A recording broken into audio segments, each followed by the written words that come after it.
Every mission begins with a plan, a set of parameters, a defined boundary between the acceptable and the unacceptable.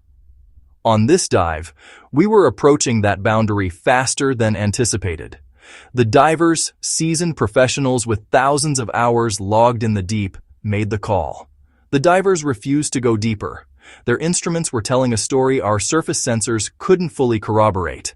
Unpredictable microcurrents, sudden temperature shears, and pressure gradients that defied our models. The conditions were unstable, but it was more than just data. It was a feeling, a palpable sense of unease that traveled up the comms line from the divers themselves. A shared intuition that the abyss below was not just empty, but actively hostile. And something felt wrong. The primary objective, to survey a newly discovered abyssal trench, remained.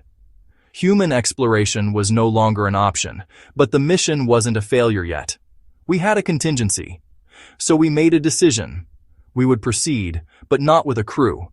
We would send our most advanced imaging unit, a reinforced probe designed to withstand pressures that would crush a military submarine. We sent the camera alone. No human, no backup, no possibility of rescue or repair.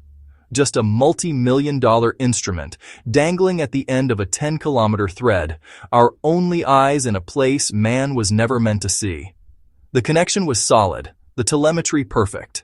Every sensor reading, every photon captured by the lens, was relayed instantly to our monitors in the control room. We weren't just watching a recording, we were there. All we had was the feed. For the next hour, the descent was uneventful.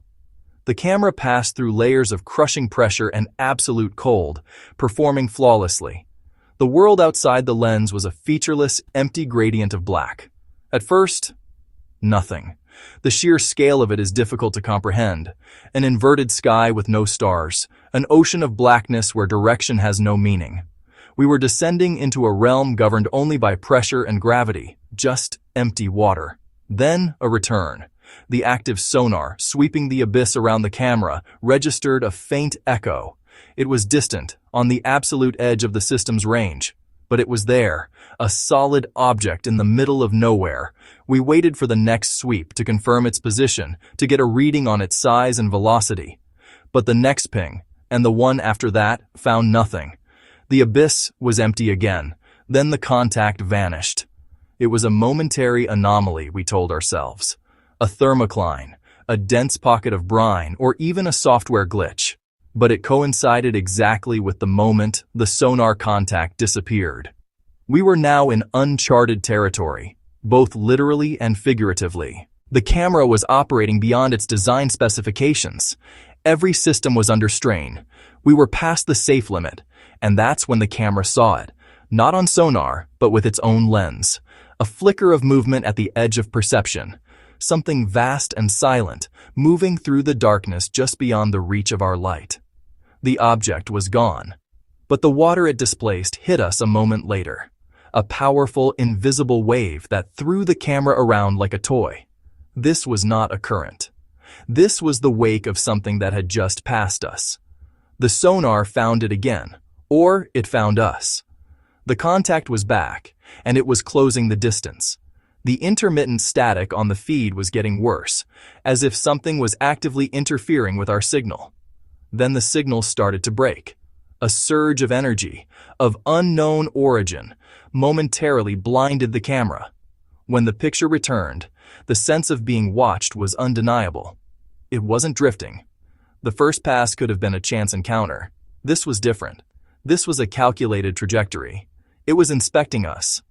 In the control room, we initiated a diagnostic, rotating the camera on its gimbal to get a wider view. We wanted to see what this thing was. But as we turned, it turned. It mirrored our every move, keeping itself shrouded in the gloom at the edge of the light. It was following the camera, and then it moved closer. Not with the slow, deliberate pace of before, but with a sudden, terrifying speed. It noticed the lens. There is no other way to describe it. In that moment, the dynamic shifted. We were no longer the observers. We were the observed. The signal degradation became critical. The image began to pixelate, to tear. The clear digital hum was consumed by a rising tide of static. That's when we lost stability. For a split second, the connection was severed completely. When it came back, the camera's light, for the first time, found the seabed. But what we saw made no sense. It wasn't a natural formation. It was a trench. A perfect, straight-edged trench, covered by the shadow. The camera showed us something. For a second. The data was being corrupted, but the system's memory buffer had captured fragments. Flashes of the shadow, the sonar blip, the impossible trench on the seafloor. Because whatever was down there wanted the camera. The power readings plummeted. The cable was intact, but something was draining the camera's onboard energy systems. And then, it took it. The line went dead. The 10-kilometer cable went slack. We never recovered the camera. We never saw what it was. We only have the last few seconds of corrupted data and a single final sonar ping that faded into nothing. Subscribe, because we're not done.